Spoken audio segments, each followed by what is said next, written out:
aktivitas dari CCTV orangnya tuh lagi ngapain kayak gitu. Jadi misalkan dia lagi ngambil barang, dia lagi main HP kayak gitu. Itu jadi kayak kelihatan. Surveillance itu. Itu buat di gudang tuh buat productivity, productivity tuh ngaruh banget kayak gitu. Mudah-mudahan yang kamera productivity itu nggak diimplement di kantor lo, bro. Jangan, bro.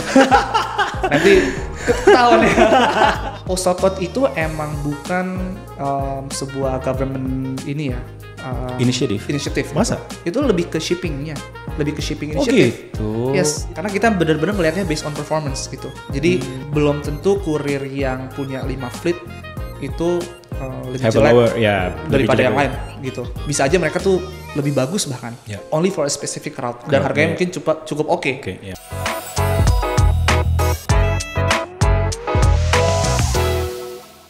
Hello everyone, this is Ray from Nalar Bicara. Today we have a very special guest, startup founders, and we are currently working together. Everyone, please welcome Mirsa. Hello.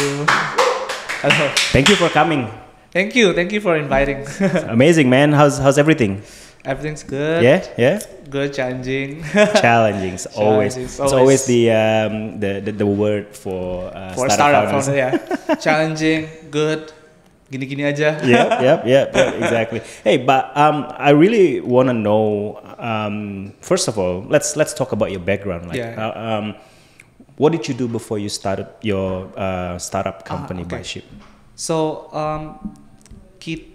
kita tuh, personally ya, dulu selesai kuliah, I think I always wanted to have a business kan. Right. Because bokap itu bisnis. Okay. So got inspired from him. Oh wow, lucky. Yeah.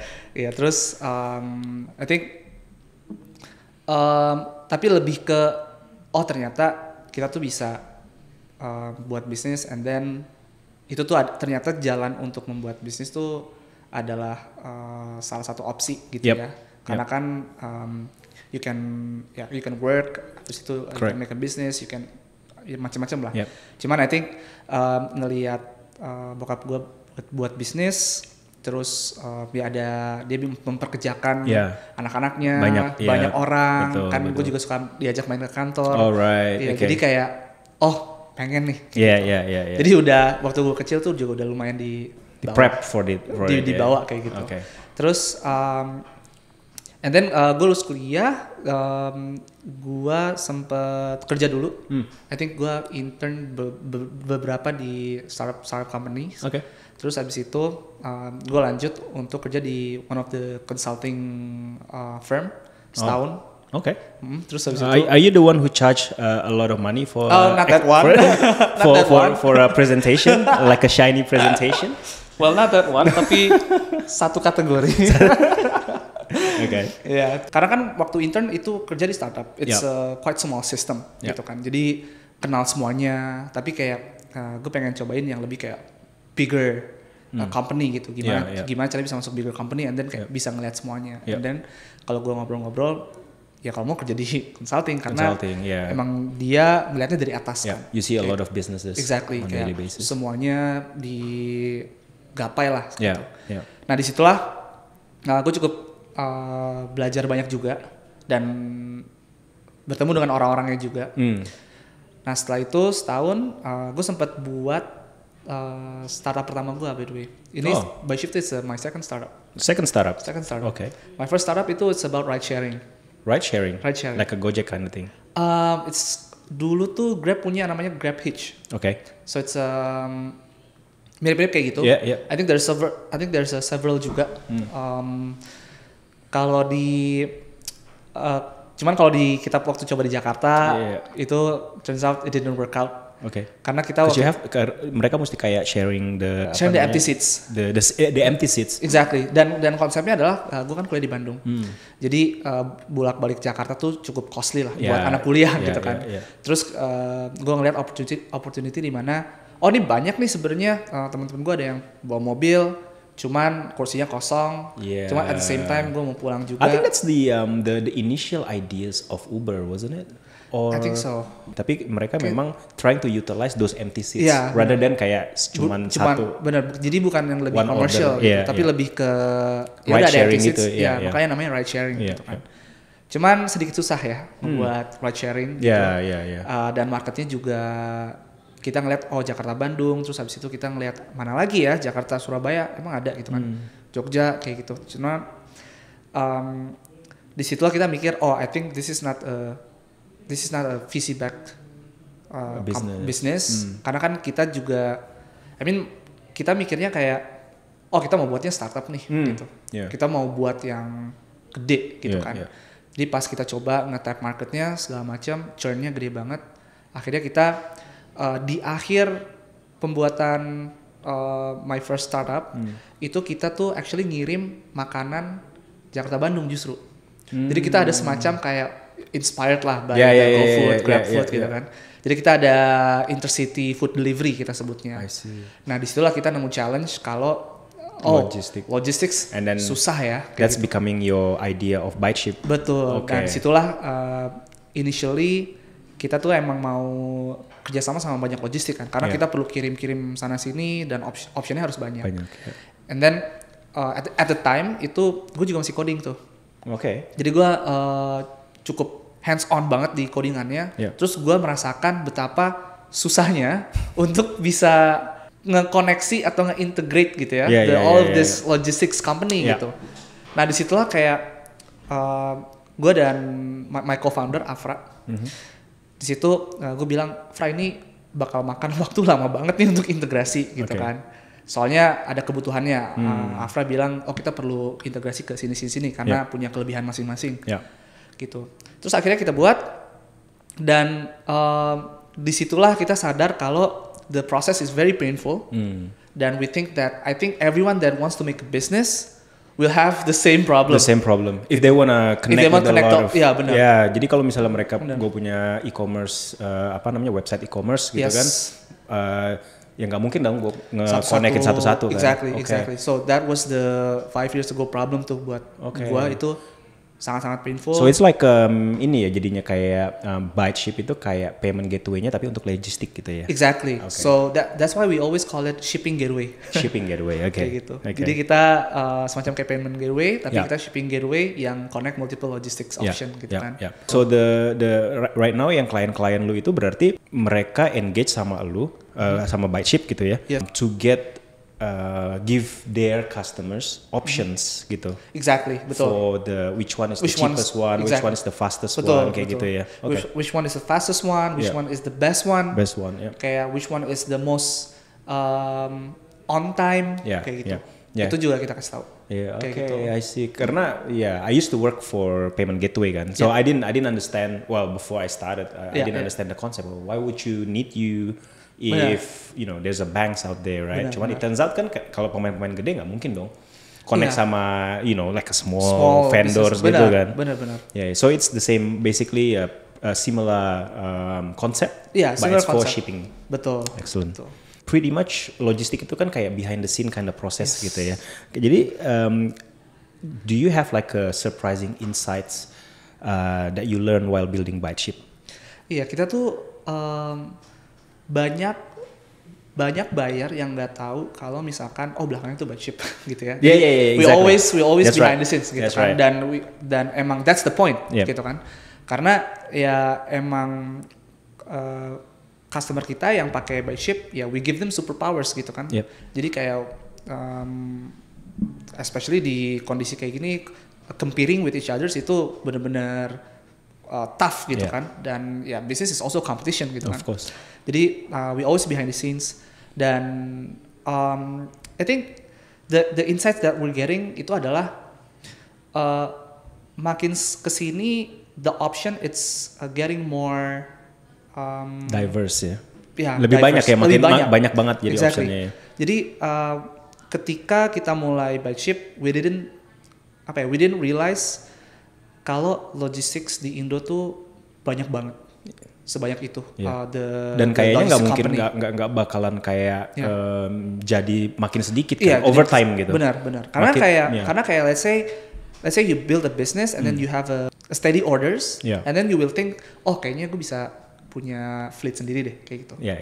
Biasanya kayak gitu. Nanti lama-lama bisnisnya makin gede, fleetnya semakin banyak juga, and then kadang-kadang fleetnya bisa di outsource. Yeah. Nah jadi itu dulu berarti biasanya. Biasanya kayak gitu tuh mulainya. Stepsnya kayak gitu. Jadi it's always nambah terus kayak gitu. Yeah. Nah I think makanya di BuyShip kita tuh selalu berpikir kalau misalkan kalau misalkan logistik nambah terus, and then kapan selesainya nih, gitu kan? I think there will be a bigger player, but there will be a smaller player that can perform like a bigger player juga in their local gitu loh. And they probably serving different areas gitu nggak sih? Betul. Kayak jadi mungkin ada gue nggak tahu, tapi probably in your experience there would be players, logistic players yang benar-benar kayak cuman saya ngirimnya cuman dari Jakarta ke daerah timur kayak gitu kan? Yes, betul. Itu kita ada banget yang ada ya kayak gitu ya. Ada banget. Jadi bahkan only misalkan di Jakarta, there's only kayak specific daerah aja di Jakartanya. Jadi nggak the whole Jakarta gitu yang dia misalkan ngirim, misalkan di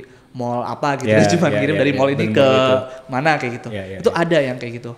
Dan kita ngeliat itu tuh banyak, dan I think banyak juga yang belum ke papar dengan teknologi. Jadi kayak mainly kayak manual process segala macam kayak gitu. Jadi I think di situ insights-nya yang kita lihat, ternyata there's so much logistics player.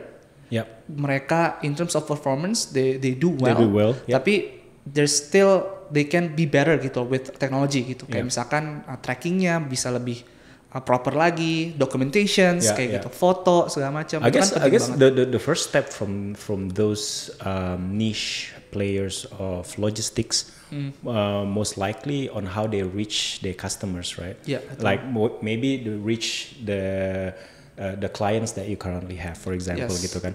Nah, I think you're giving value juga ke both side, from the customer side dan ke supplier side, to have some sort of like a, I don't know, like a marketplace maybe? Yeah, I think so. Yeah, it's karena like a marketplace. Yeah, betul. Jadi I think sekarang ketika kita ngeliat BuyShip, kita juga ngeliat BuyShip tuh as a company, as a courier marketplace juga gitu. Jadi you can go to BuyShip and then you can see options, mana mau yang dinyalain, mana yang mau dimatiin, mana yang mau dipakai kayak gitu, based on performance-nya, based on ratings, customer review.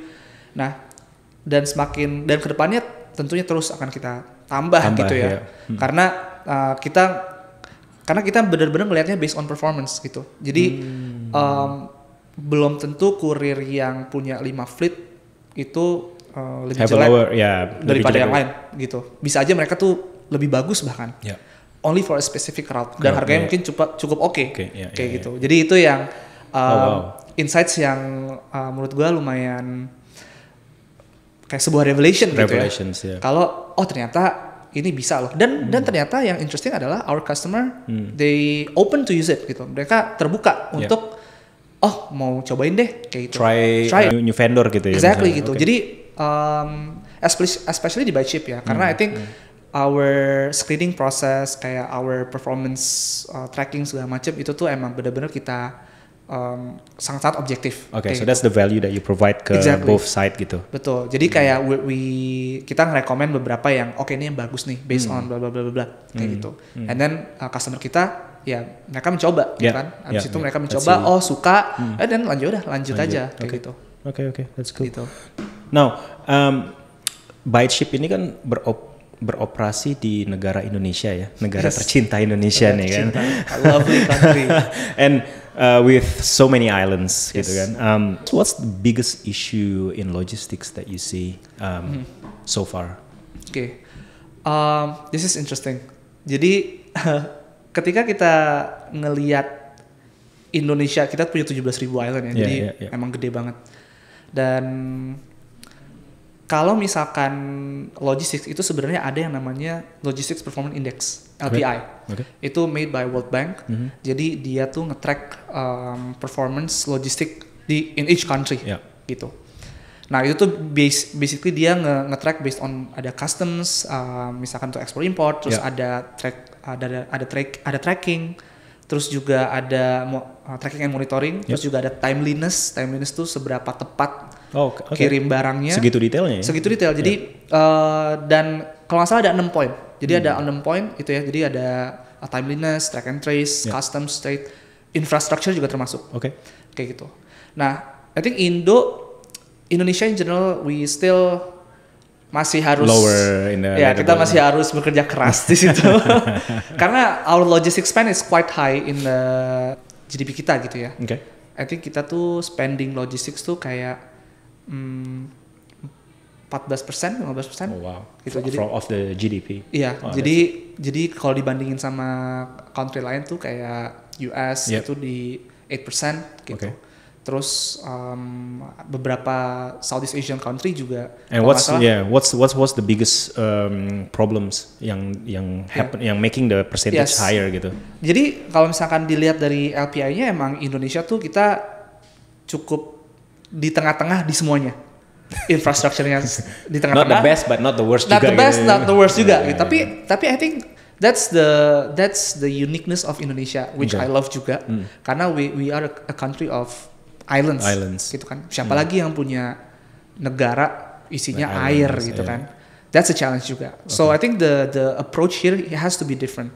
Kayak gitu. Dan dimana challenge logistik ini emang harus dijawab dengan solusi-solusi yang inovatif juga, kreatif gitu.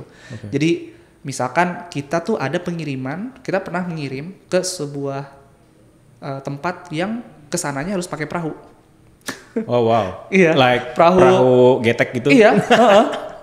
Dan itu tuh perahunya bolak-balik seminggu sekali atau seminggu 2 kali, gitu. I see. Jadi the way we approach the problem is very different than logistik di luar compared to US. Nggak ada comparisonnya ya kita ya. Iya, agak nggak bisa kan? Kan biasanya kan ada kayak comparison other country has done it. Exactly. And they would probably set up kayak best practice-nya gitu kan. Nggak ada. Iya, jadi kayak menurut gua adalah kayak the logistical challenge yang harus dijawab di Indo adalah harus dari local solutions kayak gitu. Jadi emang approach-nya beda aja kayak gitu. Dan kalau misalnya dilihat dari LPI-nya sendiri juga performance-nya itu based on yang top 10 kalau nggak salah tuh pertama kayak Singapore, ya kan? Terus habis itu size matters. Terus European countries itu banyak banget di top 10 kayak gitu ya. Karena emang mereka nyambung gitu kan. Jadi customs-nya segala macam juga mudah gitu. Nah itu mungkin yang agak beda gitu ya. Jadi I think the LPI is the represent of kayak overall logistical challenge. Cuman emang the solutions that we need for Indo it's a bit different. Do you think it'll help fixing the LPIs dengan ngebangun more infrastructure, connecting all the islands? Yeah, I think itu yang dari presiden kita yang sebelumnya gitu kan. It's all about infrastructure gitu. Jadi itu juga lumayan kerasa di kita gitu ya. Karena lebih cepat sampai, tol segala macam dibuat, terus lebih kenaikan harganya juga nggak drastis kayak gitu. Jadi kayak kita masih bisa maintain harga yang murah juga untuk ngirim antar pulau, antar kota kayak gitu. So infrastructure is a very important role di sini kayak gitu ya. Cuman ya kita masih tetap ada challenge aja untuk kayak bisa menggabungkan ke beberapa pulau gitu. Iya. Karena juga the way I see it juga probably not only the infrastructure ya, mungkin definitely infrastructure bakalan help gitu.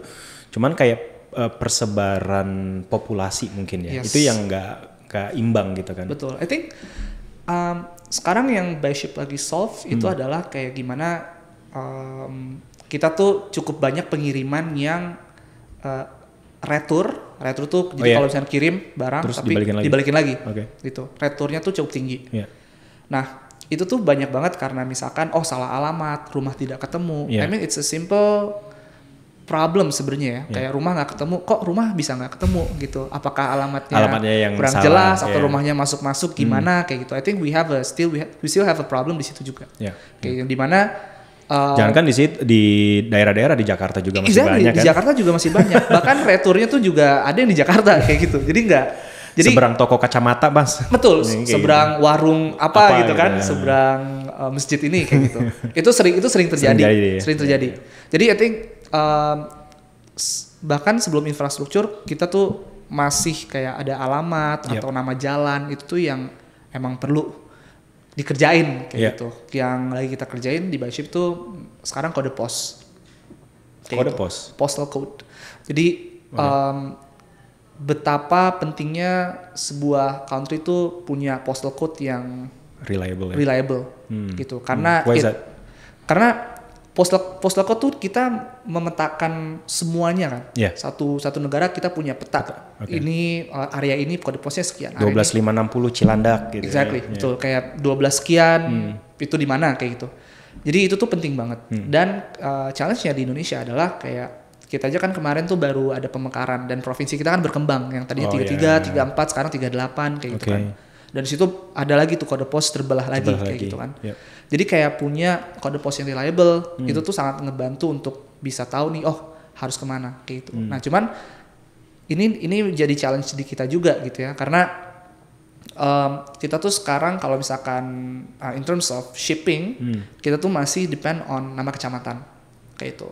Nama kecamatan. Betul. Dan nama kecamatan itu kita masih depending on nama kecamatan, yang dimana nama kecamatan di Indo tuh bisa sama. Yes, betul. Chance-nya tuh besar sekali sama. Besar sekali, betul. Besar sekali sama gitu. Jadi kita bisa nyebutin kecamatan A, tapi satu di Jakarta, satu di. But then when you're saying postal code itu nggak mungkin sama. Exactly. Kalau postal code it's very unique. Gitu kan. Kalau misalnya kita sebut angka 1 itu di Medan, angka 2 di Jakarta gitu misalkan. I understand what you're saying. Gitu. Yeah. I think that makes sense.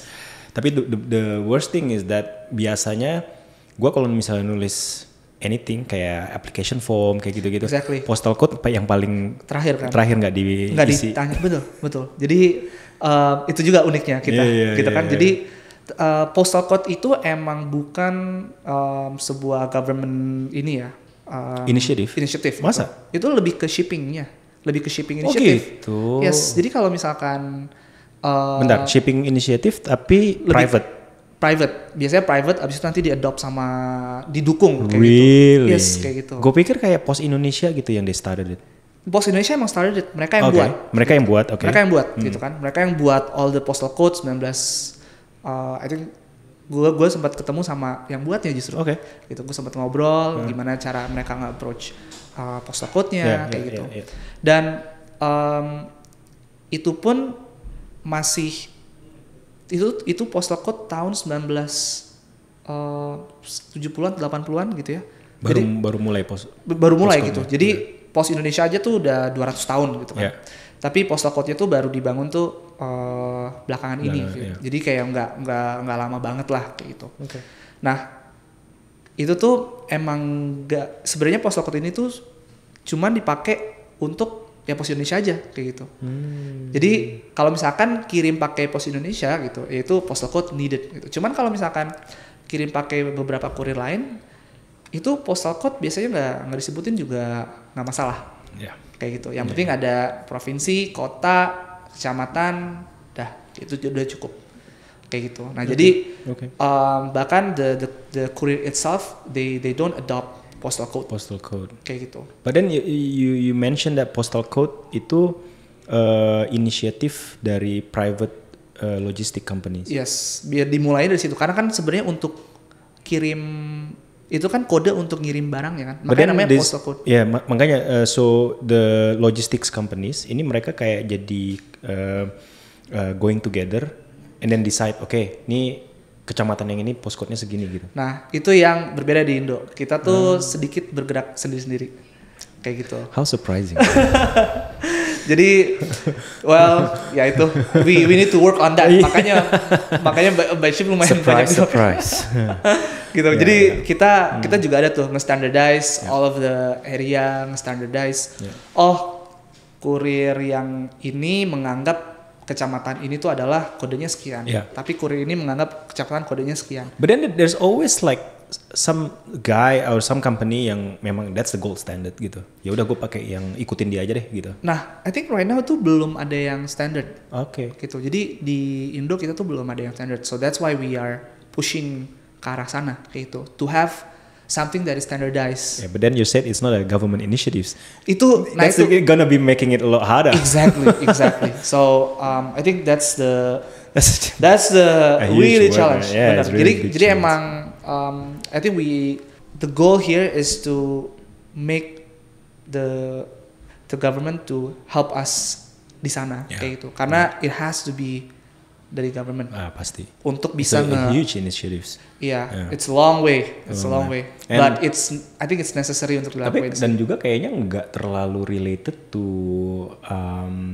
the profit side nggak sih kalau misalnya untuk logistic company, ya nggak sih? Betul. Yeah, it's nice to have. It's nice probably it's make my life easier kan. Cuman it doesn't really relate it to the profit, the bottom line kan. Exactly. So that's why no one's incentivized for it. Exactly. So no one's working on it, ya kan? Jadi it has to be government. Betul. Dan itu yang menyebabkan kadang-kadang pengiriman jadi salah tempat, salah kota, kayak itu. Karena kita nggak punya unik kode masing-masing kota tuh apa, kayak itu. So it has to be dari, kalau menurut gue ya, menurut by chip gitu, postal code is very crucial, kayak gitu. And biasanya di handle sama kementerian mana nih? Transportasi? Gue nggak bisa jawab. Oke. Gue takut salah. Oke, nggak apa-apa. Gue cuman supporting Mirsa jadi menterinya ntar pokoknya. Wow, oke. Whatever kementerian yang do the postal codes, that's your calon menteri right there. Cuman itu ya, memang betul, emang ada under siapanya tuh ada. Cuman kemarin ini tuh belum besar lah. Di Indo tuh kita tahu ada yang namanya satu peta. Sebenarnya kita punya namanya satu peta. Satu peta namanya. Satu peta. Okay. Cuman satu peta tuh digunakan lebih ke geospatial gitu. Jadi what special? Geospatial. Oh, geospatial. Geospatial. Okay. Jadi geospatial tuh emang sedikit berbeda penggunaannya, bukan untuk shipping sih. Kayak gitu. Tapi kita ada namanya satu peta. Nah, cuman di Bachip kita mencoba untuk bisa ngedorong itu menjadi government initiative juga. Ya hopefully amazing, lah. Yeah, amazing. Hopefully. Calon menteri. Wow. Masih jauh. Now you're helping, most of your clients are in the e-commerce space. Mostly e-commerce. Right? Yes. So Indonesian e-commerce kan been growing nih since the invention of Tokopedia, Shop. Kaskus bro. Yeah, Kaskus. Even Kaskus kan. Yeah. Exactly.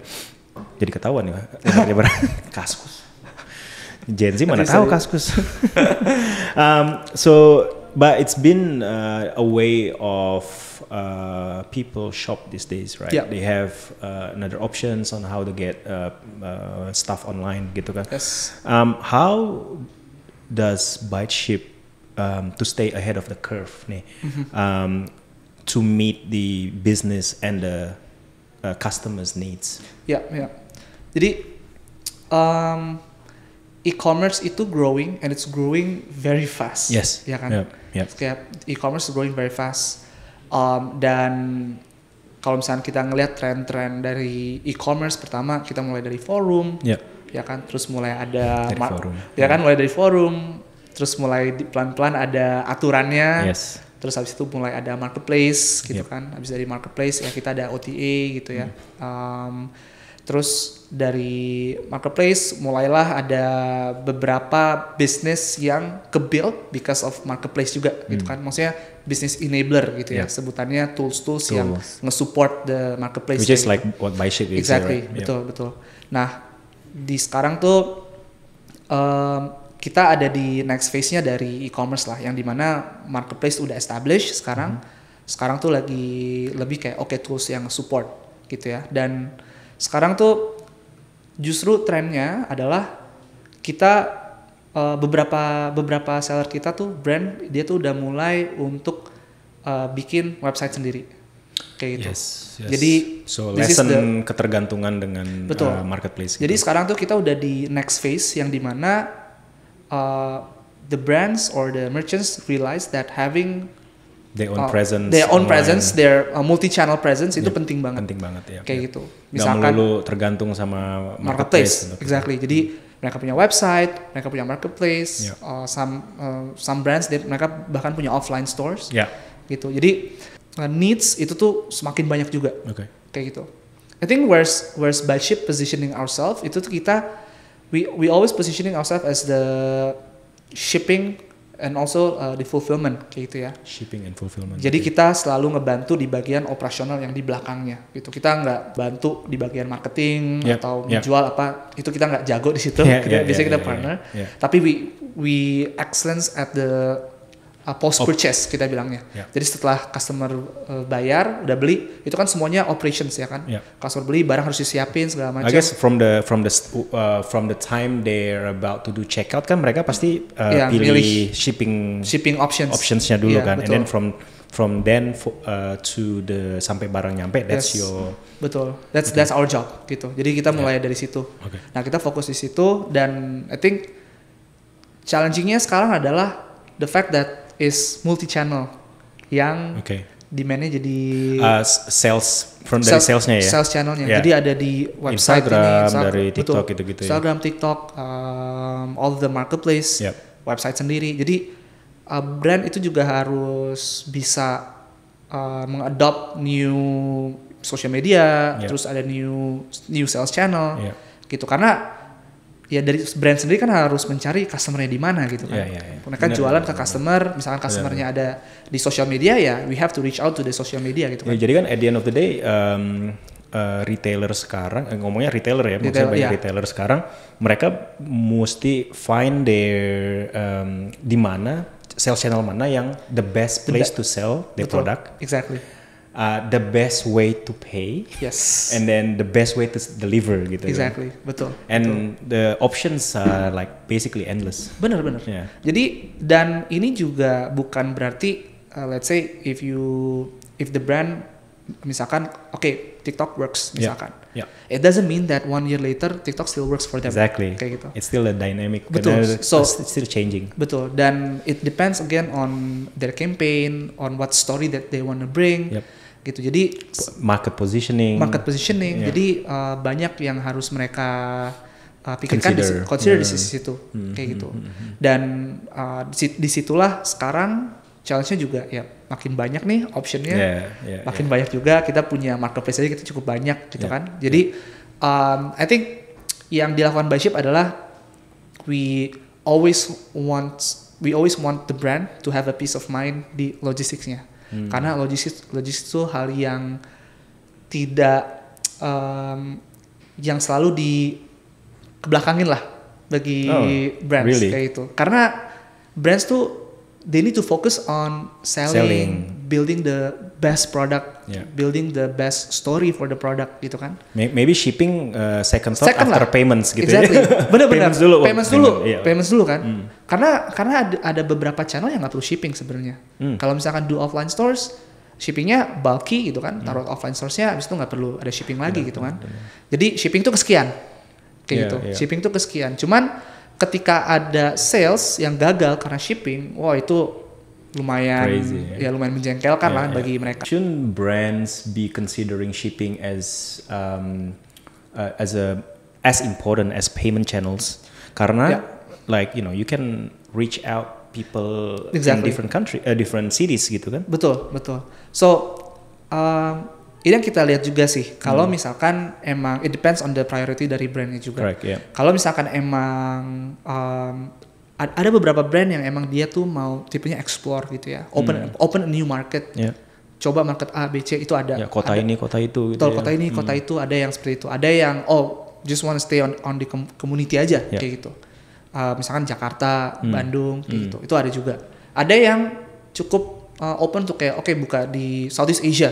Itu ada juga kayak gitu. Jadi again it depends on the merchants-nya juga, on the brands-nya juga, on the strategy yang they pursuing ya. Betul. Tapi what we do at By Ship is just try to help them kayak apapun kebutuhannya kayak gitu. Now I just realized that you are the technical guy, so you are a technical CEO basically. I didn't think so just then, but then I. Masa sih? Kelihatan ya? I can't. Usually CTO are quite reserved. You know what I mean? Kayak I built the first version of ByteShip. Okay.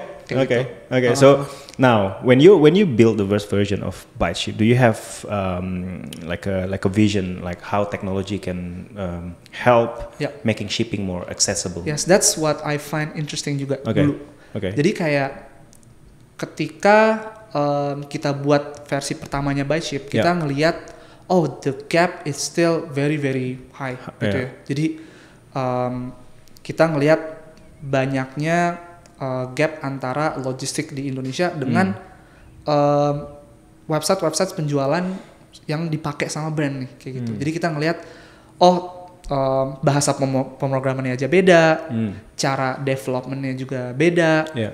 Ada beberapa logistik company that I work with masih pakai bahasa pemrograman yang lama kayak gitu. Bahkan kalau misalkan lulusan sekarang nih yang mau buat brand gitu atau enggak misalkan yang mau buat bisnis gitu, itu mungkin nggak tahu tuh ada harus bisa belajar bahasa pemrograman itu gitu. Jadi our job is to translate that to be very easy to be used gitu kan, harus mudah diintegrasi, bahkan kalau bisa brand yang nggak punya technical background itu bisa pakai juga kayak gitu kan. Nah, that's what we found in the beginning gitu. Dan ternyata masih banyak yang harus diimprove, kayak gitu. Definite. So you saw it from the get go dari di awal kayak gitu. Betul. Wah, nih kalau misal if I can make this will help reducing a lot of kita business cost ya. Exactly, dan development cost juga gitu kan, engineering including that. Jadi kayak lumayan ngebantu gitu ya, sangat ngebantu. Bahkan kita yang tadinya bisa spend berbulan-bulan nih untuk kayak integrate to all of the logistics company, dengan ByShip tuh integrate once, that's it. Integrate once, that's it. You got everything. Dan juga dari kita pun juga everything's out there for developers juga gitu. Kita punya API documentation, kita taruh di landing page, terus mereka bisa langsung integrate, easy sign up, langsung utak-atik sana sini, besok bisa langsung nyobain. Jadi it's a very easy process juga. Dan kita juga benar-benar nge-filter out, dan juga kita bisa tahu nih mana yang lagi nyoba-nyoba, mana yang mau mencoba untuk fraud kayak gitu. Oh gitu. Ada juga gitu. juga bisa gitu. Jadi kita benar-benar udah melakukan proses itu di awal sehingga yang masuk ke platform kita ya aman semua kayak gitu. Okay. Now let's go back to your previous career before Startup Founders. You were professional PowerPoint maker. I'm just joking. How did your professional career shape your resilience in building startups? Well, everyone probably hear, building startup is hard, especially when the funding situations are like this, or finding product market fit is really difficult. You know, no one's want to pay, stuff like that. So it needs some sort of resilience, right, to keep going with the vision that you have at the beginning. Like your vision probably like, I want to reduce the cost for shipping logistics in Indonesia, right?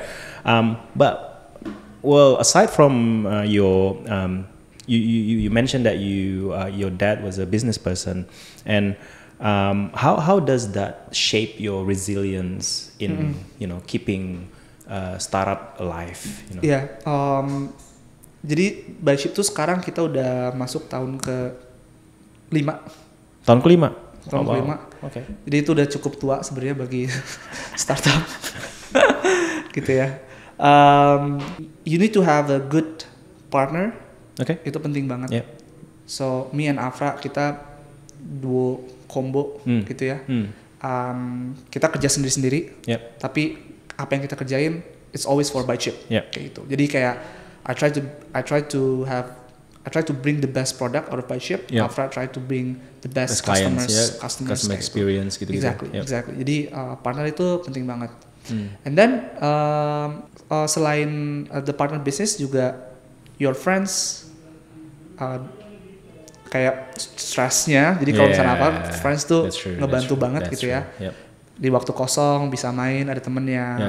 Temenin main ini yuk gitu. Terus kayak ya udah itu nge-reduce stress banget kan kayak gitu. So it's like wife at work. Exactly. Kayak gitu. Jadi it kinda ring true juga nggak sih, kayak lu punya business partner tuh kayak punya wife or girlfriend or like partner. Benar-benar. In life gitu, karena you ups and downs juga barengan juga. Betul. Dan I think And it's like super important, apalagi pas lagi zaman sekarang nih, lagi yes. Funding seret gitu kan. Iya.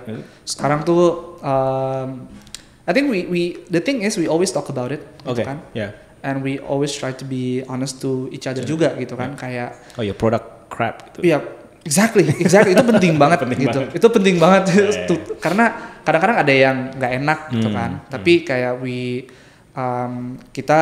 kita ada tim manajemen juga, dan tim manajemennya juga it's a very strong management team juga, my friend juga, dan we always honest to each other juga gitu. Kayak kita mau, misalkan kita kan juga ada fulfillment business, itu lebih ke pergudangan gitu ya. Jadi it's we have two products, satu yang shipping, satu yang fulfillment. So you operate the gudang. Kita operate the gudang, exactly. The thing about operate the gudang is very different than shipping. Shipping is very like tech. Completely. Ya gitu kan. Scale. Kalau gudang it's quite conventional. Terus juga untuk buka gudang kan nggak segampang itu. Jadi salah satu mungkin debat yang sering kita laluin kayak kita ada nih klien gitu. Cuma kita nggak ada space gudangnya lagi gitu. Ini gimana nih gitu kan? Ambil enggak ya gitu. Dan it has to be very well calculated gitu kan. Karena sekarang kita nggak bisa yang oke, buka aja dulu deh. Buka dulu, terus nanti ada apa nggak ada. Ntar duitnya raise lagi dari mana gitu. Exactly. Kita udah nggak bisa, kayak gitu. So everything has to be thoroughly calculated. Exactly. Itu penting banget sekarang. Jadi debat-debat yang seperti itu kita lebih 3 kali lebih aware. Kayak gitu. Jadi misalkan our COO bilang kita nggak boleh buka gudang sekarang. Gitu kan. Our finance bilang nggak boleh, kita juga cash flow-nya nggak bisa misalkan. Bet you any money. Tim finance pasti biasanya yang paling no. Sekarang tuh lebih banyak no-nya gitu. Sekarang tuh no-nya bisa 10 kali lipat. Kayak gitu kan. Terus jadi dan sedangkan di sisi bisnis we have to grow gitu kan. Kayak, the numbers has to grow gitu kan. Jadi balancing out dan having the awareness of apa sih yang penting gitu. Itu tuh dibutuhkan banget sekarang. And by having the right partner that you can talk to, keeps your resilience up gitu ya. Betul. Dan itu yang membuat kalau kita lagi down, yang sebenarnya kalau misalnya kita lagi down, kita cuma perlu ngobrol gitu kan. Kayak jangan sampai burnout lah gitu kan. I mean kayak kalau misalkan udah menuju ke sana, we need to talk about it. We have to communicate it gitu kan. Kayak gue lagi ada issue ini. Soalnya kan we're humans gitu kan. Kayak we always find something di tengah-tengah, mungkin tiba-tiba ada kejadian apa kan kita nggak tahu. Betul. Misalkan kayak tiba-tiba prioritasnya mau nikah gitu misalkan, itu kan udah beda lagi. Terus misalkan prioritasnya mau punya anak kayak gitu, itu beda lagi juga gitu kan. Jadi people have their own priority juga di hidupnya, and it changes, dan itu juga bakal ngaruh juga ke performance. Jadi sebenarnya as long as you communicate it, itu penting banget. That's one, right? Communicating it, and also I think finding kayak business partner juga biasanya tuh kayak yang gue lihat has to be on the same life stages. Exactly. Jadi kadang-kadang kayak gue ngeliat tuh kayak yang satu partner ininya foundernya udah punya anak nih. Betul, ya kan? Betul. Terus yang satu masih kayak early 20s atau mid 20s yang masih aktif gitu. Party gitu. Oke, kita Jumat malam. Yes. Terus ini beda. Bukan meeting ya. I see. Kayak stay late gitu kan sampai itu. Nah, itu yang kadang-kadang kan ngebuat friction antara. Betul. Tapi I think what's more important itu adalah emang harus dibahas di awal sih. Benar. Kayak like the value gitu. The value kan kayak gue nggak bisa ini karena gue ada ini gitu. And then you need to have your personal space juga gitu kan. That's right. Dan itu as long as you communicate it dan dibatasin mana-mana aja, you should be harusnya fine aja gitu kan. Dan I think if you cannot bring hours, misalkan kayak kalau misalkan lu punya personal yang butuh lebih banyak, and then you cannot bring hours to the company, then you need to bring other value mungkin gitu kan yang beda. A different way to contribute gitu ya. Exactly. Kayak gitu. Wow, if the question is that I think you mentioned that ByteShip udah 5 tahun ya. Yes. Yeah. Kalau misalnya lu bikin ByteShip nih today with the different technology altogether, like how now ChatGPT and all that start to come up, what would you do? Would you build ByteShip differently? Oke, ini scenario-nya berarti gue harus buat startup lagi gitu ya. Kalau misal lu bikinnya hari ini, lu bakalan within the same industry kah?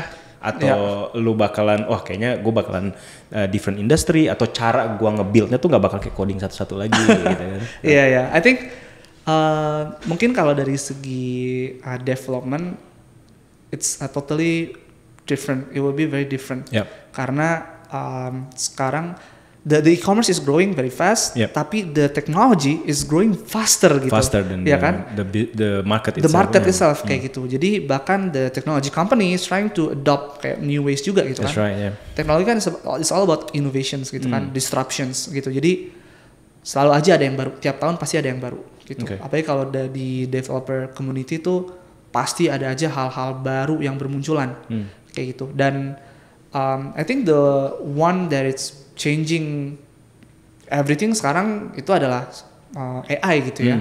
Jadi if I were to build ByteShip again, I think AI will play a big role di sini, especially building the first version MVPs, gitu ya. MVP akan definitely ngebantu banget. Lebih cepat getting the validation and all that. Exactly, bakal lebih cepat juga. Karena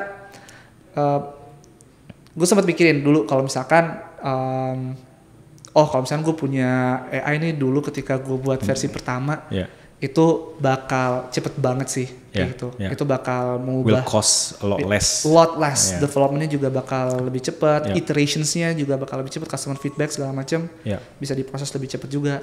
Jadi itu that's sangat definitely a way. Benar gitu. Dan I think juga.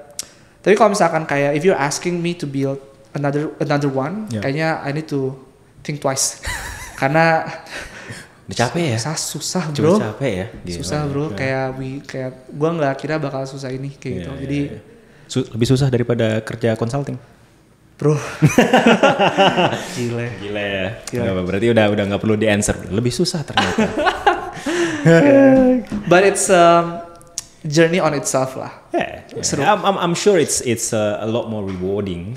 A lot more rewarding. I don't know. In a sense ada juga itu. A lot more rewarding and pasti different people different value on. Exactly. Okay. Nah, last one nih gue mau nanya nih, kan logistik ini kan bisnisnya kan gede banget ya. Maksudnya marketnya gede banget. The different areas yang bisa di tap into gitu ya. Lu ada kayak kisi-kisi nggak sih nih kalau misalnya ada startup founder gitu yang dengerin nih, kayaknya di logistik bagian sini nih masih bisa. Well, you can build something out of here and then I think ada spesifik area nggak sih yang lu notice? Yes. Betul, logistik tuh marketnya besar sekali and I think solusinya juga diperlukan tuh cukup banyak.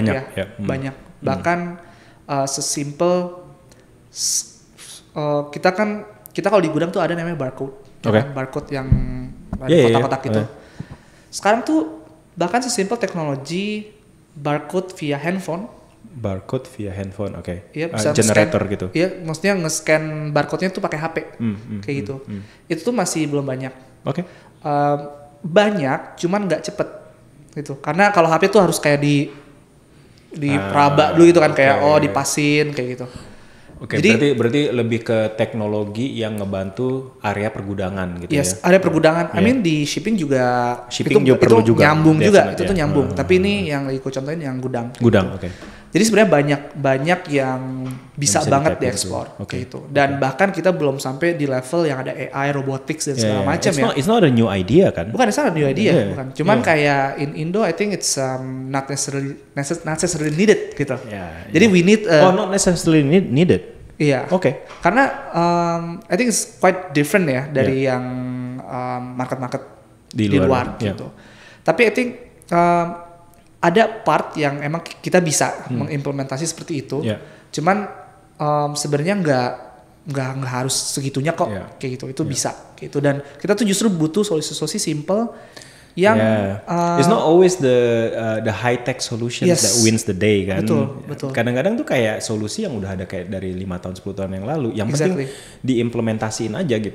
Benar, implementasiin aja. Benar, the business model make sense gitu kan. Dan ada value-nya kayak gitu. Misalkan yang tadinya 10 detik jadi 2 detik gitu misalkan nge-scan-nya. Benar. Itu kan kalau misalkan ribuan jam bakal nge-save banyak banget gitu kan. Exactly. Dan it's not always thinking kayak pakai robotik lah, pakai AI lah. It itu, doesn't have to go that far. Yeah, I think I'm talking in the sense of Indo gitu ya. Kita masih perlu work on that lah kayak gitu. Cuman I think the local solutions itu kita butuh sih gitu. Dan I think in logistics masih banyak space-nya masih luas banget. Luas banget. And it's not gonna die anytime soon. Iya betul. Dan we just met with this company yang dia bisa melihat aktivitas dari CCTV orang itu lagi ngapain kayak gitu. Jadi misalkan dia lagi ngambil barang, dia lagi main HP kayak gitu. Itu jadi kayak kelihatan. Surveillance itu. Itu buat di gudang tuh buat productivity, productivity tuh ngaruh banget kayak gitu. Karena kita perlu tahu nih mana yang actually ngambil dengan cepat, mana yang perform kayak gitu. Kita kan butuh ngukur gitu kan performance. Waduh. Nah, itu kita baru ketemu tuh yang kayak gitu. Jadi dan itu local solutions juga. Jadi sebenarnya nggak harus yang kayak tech banget kayak gitu. Tapi itu seperti itu juga bisa jalan kayak gitu. Mudah-mudahan yang kamera productivity itu nggak diimplement di kantor lo bro. Jangan bro. Nanti ketahuan ya. Alright, thank you so much bro for coming. It's really good conversations and good luck with your startups. Thank you so much Ray for inviting.